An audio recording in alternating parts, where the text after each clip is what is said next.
Bonjour à toutes et à tous. Pour cet édito du mois de juin, j'ai envie de parler d'espoir, de messages positifs. On est en phase de déconfinement, certains parlent de reprise économique, d'autres s'attachent à des opérations pour favoriser la relance économique. J'ai envie de dire qu'on peut tirer un bilan positif de l'image de la profession à l'issue de cette année et demie de crise. Le premier message, c'est que nous sommes reconnus. Nous sommes reconnus pour avoir répondu présent, pour accompagner les entreprises pendant la crise, pour faire correctement notre travail dans des conditions difficiles, parfois en 100% à distanciel, et ça c'est très positif. Ensuite, l'autre message d'espoir, c'est que nous gagnons en visibilité vis-à-vis des pouvoirs publics et des politiques. Il ne vous aura pas échappé que la compagnie nationale communique très largement sur le rôle des commissaires aux comptes et la place que nous avons à prendre dans cette relance pour accompagner la reprise. Et à l'échelon local, nous ne sommes pas en reste puisque nous multiplions les rencontres avec les organisations patronales et les politiques. À preuve, un rendez-vous avec le président de région qui sera le 4e en 3 mois la semaine prochaine. Ensuite, comment capitaliser sur tous ces éléments positifs? Capitaliser, et j'ai envie de dire, oser.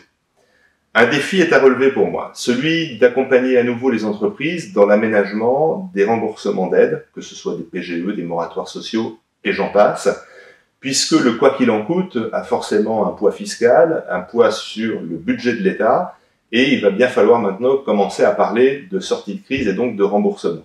Bien, nous allons avoir un rôle essentiel à jouer pour accompagner les entreprises, pour les aider à rationaliser et donc à expliciter les conditions dans lesquelles elles pourront rembourser ces aides.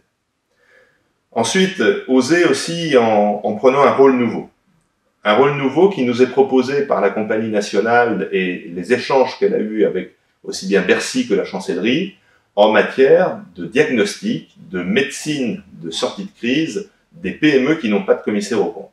Oui, j'ai bien dit des entreprises qui n'ont pas de commissaire aux comptes. Cela peut surprendre certains d'entre vous, mais nous sommes reconnus pour avoir des compétences en matière de diagnostic d'entreprise.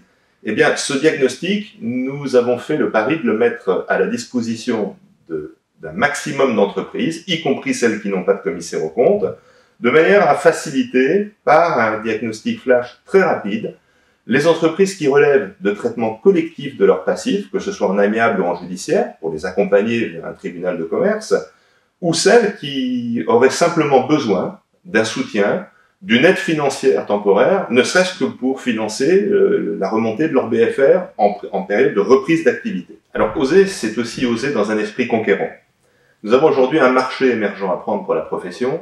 Alors je dis marché entre parenthèses, entre guillemets, parce que pour certains c'est une vraie conviction personnelle, pour d'autres c'est plus une opportunité à saisir, c'est celui de la déclaration de performance non financière. Alors, déclaration de performance non financière, RSE, tout ça c'est la même chose, mais le marché qui aujourd'hui est essentiellement réservé aux très grands groupes ou aux sociétés cotées, ou aux sociétés de plus de 500 personnes sous forme de sociétés anonymes, s'élargit.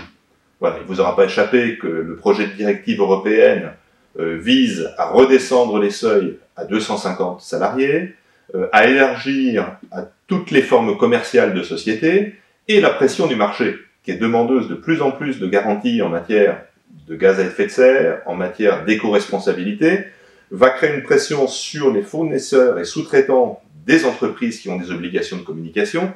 Et donc c'est un énorme marché de milliers, dizaines de milliers d'entreprises qui s'ouvrent pour ceux qui voudront le saisir.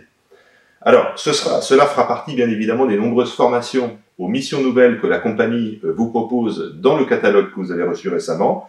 Et puis ce sera surtout le thème phare de notre assemblée générale, la prochaine assemblée qui aura lieu en octobre, avec des témoignages de chefs d'entreprise normands qui ont des convictions et se sont déjà lancés dans une démarche RSE au cœur de leur stratégie, avec une conférencière un petit peu atypique, mais très inspirante, et la présence de personnalités de notre écosystème.